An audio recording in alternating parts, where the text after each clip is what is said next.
હાય, કઈ બાજુ હતા તમે બંને? મારો કઈ બાજુ હતા? આ શું ચોંટ્યું છે? પછી હવે રૂમમાં જવાનું. હા, પાણીની કુંડી ભરું છું ને એમાં પાણી પીવાની ટેવ નથી. બોલો, હવે પડતર પાણી થાય એટલે આખી ખાલી કરવાની, અથવા કાગડો એમાં રોટલી બોટલી નાખે તો એ પાણી ખાલી કરવાનું બગડી જાય. ટબમાં ચોકડીમાં આવીને ટબમાં જ પાણી પીવાની ટેવ છે. બોલો શું કરવાનું હવે મારે? મસ્ત સિમેન્ટની કુંડી છે ઊંડી, મેં તમને ઘણી વાર બતાવી છે. હમણાં જો ને મધમાખી પડી ગઈ રીલ મેં કરી હતી, એમાં પાણી પીવાની ટેવ નથી. કેટલું મસ્ત ઠંડુ પાણી હોય.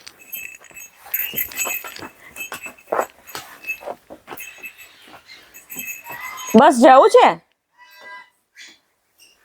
ગાઈસ, મૂડ નથી. તા કશે બીજે ધ્યાન છે. એ લક્ષ્મી,